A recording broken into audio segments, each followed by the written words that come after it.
to do a little wrap-up here on this past week because the two of us, we've been all over the state. It's been a busy week. Yeah, and actually you were very busy because you had a couple gals come up from New York to actually do, is it a mini documentary what they were doing, what they were filming, or what?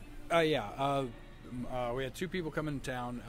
It's Paula Gloria, and she has her own cable access channel in New York City. Okay. They have a show on the Manhattan Neighborhood Network, MNN, and I got involved with Paula probably about 2 or 3 years ago. I had created a video called The Internet Skeptic's Guide to Global Warming, and Paula had been looking for someone that could explain the science in a way that the average person would understand. Okay. And when she saw my video, she thought that's exactly what she was looking for. I ended up going to New York City. We had a live presentation there, and I was filmed for many cable access shows while I was there. New Realities, the Paula Gloria Show, the Joe Friday Show, Harold Chambers. There's a whole group of shows we were filmed for. And it just kind of snowballed from there. And since then, we've stayed in touch. And when Paula comes to town on there, and we let them, and we film the new version of the global warming presentation. And that's what we did last week. Was we went down to Dayton. Molly and her filmed it, and you can see the show out on Paula's website, Paula Gloria or just basically YouTube Paula Gloria, and you can see the presentation out there right now. Yeah, didn't she have, in the name of her show, something about the rabbit? Further down the rabbit hole. Okay. And what that means is Paula really likes to explore topics. I mean, you don't give her a 1-2 second answer. You get a show to explain yourself.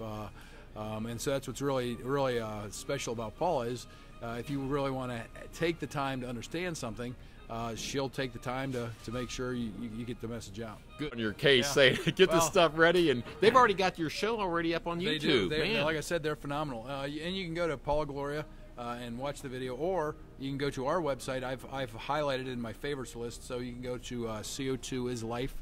That is the website that we have, and you can click on it there as well. You can also see the most recent show that we did with Jim Ganal, the meteorologist for Channel 4.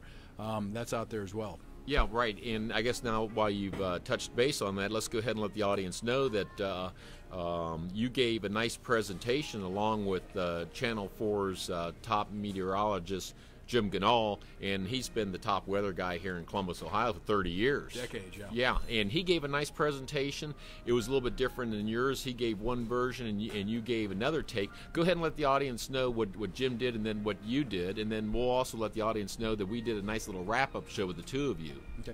Well, we attended an event the other night. It was put on by the Ohio Freedom Coalition, and Jim Ganal was the main guest that they were having. Yeah, well, he's a superstar. He's the superstar, and I was the backup singer. Yeah.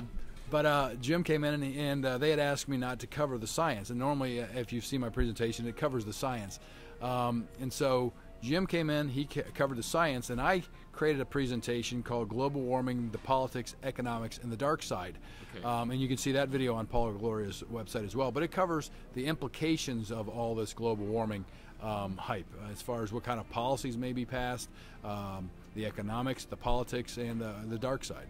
And the dark side meaning the unintended consequences that can come from the legislation that they're currently considering. And you know, there was a real nice turnout there and stuff. The audience seemed very, very receptive to you guys. And then I was telling someone, I walked out there thinking I was like a rock star.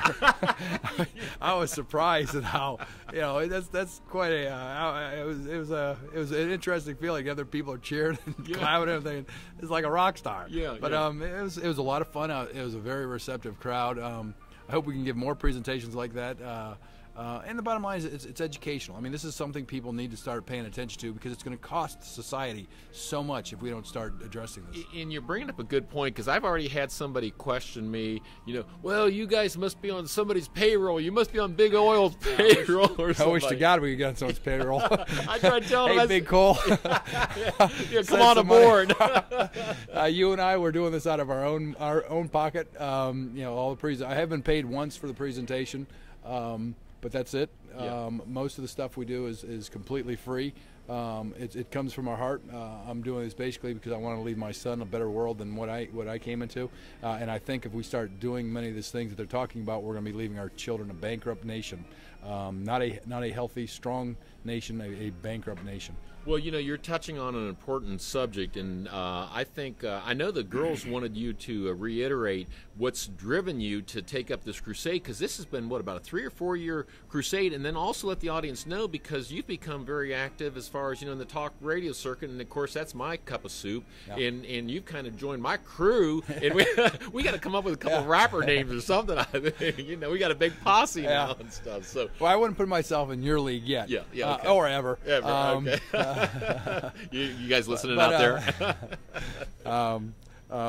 But yeah, I started this probably about 4 years ago, and that was before my son was born. But you know, it basically was, you know, we want to make sure that what we're doing in this nation strengthens our economy, strengthens our nation, and makes our lives better off. And since I had Michael, that's just really driven everything to the forefront. Is that, you know, we got to really start thinking about what we're going to be leaving our children. We've got this huge unfunded liability with Social Security, Medicare, Medicaid, and now we're talking about spending, what was it, $45 trillion on fighting global warming. This nation simply can't afford that. And it's just going to be devastating to our economy, and I don't want to leave that to my son. Well, you know, and I've got a couple daughters, and I'm extremely concerned for what they're facing on down the pike. And of course, you know, I figure I still got a few good years left, and you know, we got a lot of good years. Okay. We're just starting to fight. Okay, but we need more people joining the fight. We need to start paying attention to this, because when you start putting a price tag on this, it's real numbers. Well, okay, you're bringing up a good point, and one of the things that's related with what you're doing, and one of the things that I followed for a number of years that I'm concerned about, is I'm concerned about this whole global warming hoax that we've been calling, is because the real goal behind it seems like, is to slap this new carbon tax on everything under the sun, and this is where you have more expertise, and this is what really scares me. Let the audience have a little bit of a flavor on that aspect of this. Well, we cover that in the presentation, as you know. Jim Hansen, NASA's major temperature man at the Goddard Space Institute, he wrote Barack Obama a letter, and he published it. And you can go read it yourself, or you can come to the presentation we cover. But clearly, what it is about is the redistribution of wealth. And he outlines how you can use this global warming issue to redistribute wealth, which has absolutely nothing about cooling the globe, pulling CO2 out of the atmosphere, if anything. If anything, redistributing wealth, giving people more money, will allow them to burn more things, buy more things, and increase the CO2 footprint of these individuals. So, you know, there's this awful political economic background of it. It's just a way to control much more of our lives. If you look at what the EPA can do, it's going to be devastating if they're unleashed on the farmers. The farmers will be hit very hard with any kind of global warming legislation.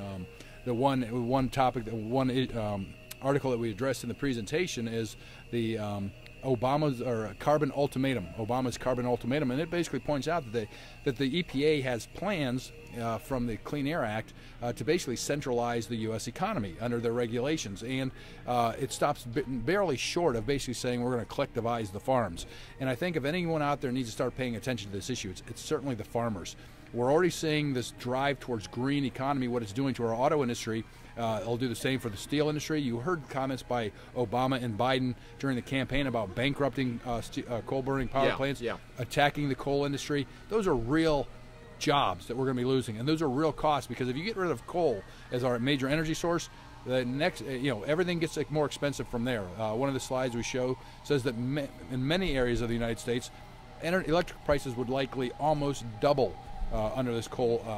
But I want to thank you again for everything you've been doing, and you've been helping me out. You've been a big plus, and I don't know, there was Batman and Robin, and you had the Lone Ranger and Tano, and Butch Cassidy and the Sundance Kids. So Laurel and Hardy, Mutt and Jeff, and don't be saying it Beavis and Butthead. But I thought maybe we'd become some new kind of tag team partner or something like that. Well, so there's a lot of issues out there that I'm sure we're going to be hitting in the future.